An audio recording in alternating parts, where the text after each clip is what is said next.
Bonsoir à tous et merci de suivre ce flash. Après le décès de leurs époux, les femmes rencontrent d'énormes difficultés. Elles sont souvent seules et sans assistance. À Soakwe, village du département de Fakobli, dans l'ouest du pays, les veuves peinent à se prendre en charge. Elles souhaitent bénéficier du fonds d'appui aux femmes de Côte d'Ivoire, FAFSI, un fonds qui, selon elles, favorisera leur épanouissement. Nous en parlerons plus amplement dans notre prochaine édition. En musique, cette fois, on s'intéresse au lancement de l'application Wow Music, une application lancée à la faveur de la soirée Relaunch Wow Music qui permet d'écouter et télécharger la musique à moindre coût. Des anciens et jeunes musiciens ont pris part aujourd'hui à ce rendez-vous à la Fondation d'Onwayi au Plateau. En sport, la Fédération ivoirienne des échecs a organisé un tournoi de sélection des meilleurs talents. C'était les 25 et 26 juin dernier à la Riviera Golf. Ces personnes sélectionnées défendront les couleurs nationales aux Olympiades mondiales à Chennai, en Inde. Alassane Drabou. Permettre aux meilleurs du classement général de composer les équipes qui défendront les couleurs nationales aux Olympiades 2022. C'est tout le sens de l'organisation du tournoi de sélection des meilleurs talents organisé par la Fédération ivoirienne des échecs sous la houlette de son délégué à la Fédération internationale. À l'issue de la compétition, Amon Jean-Noël, Marc Amako et Mambé Lobognon Anderson se démarquent du lot.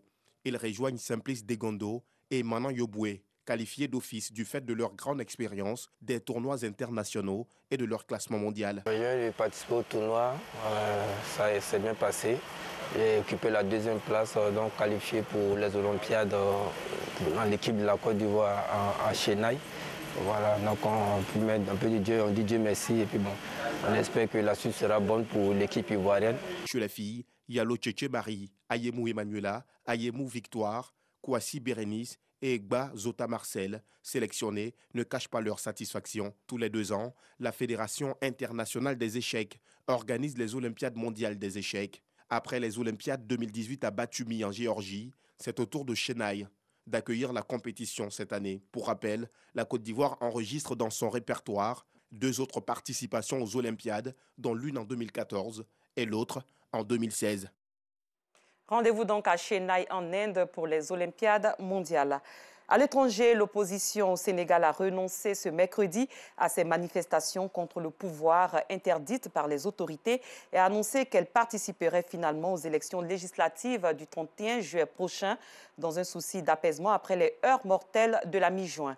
Le principal opposant, Ousmane Sonko, a annoncé l'annulation des regroupements à Dakar et dans plusieurs villes du pays après des appels du peuple qui a exprimé ses inquiétudes par rapport à la fête musulmane de la Tabaski le 10 juillet prochain et à la période des examens scolaires lors d'un point presse dans la capitale. La tension a grandi au Sénégal après l'invalidation par le Conseil constitutionnel de la liste des titulaires sur la liste nationale de cette coalition d'opposition. Loin du Sénégal, l'Ukraine a annoncé avoir échangé avec la Russie 144 soldats, dont 95 défenseurs d'Azovstal à Mariupol, qui avaient défendu cette ville portuaire assiégée par l'armée russe pendant plusieurs semaines avant de se rendre. Selon la direction principale du renseignement, rattachée au ministère de la Défense ukrainien, il s'agit du plus gros échange avec Moscou depuis le début de l'invasion russe. La direction n'a pas donné de détails sur l'heure, le lieu et la date de l'opération. C'est la fin de ce flash. Je vous retrouve avec beaucoup de plaisir à 19h30.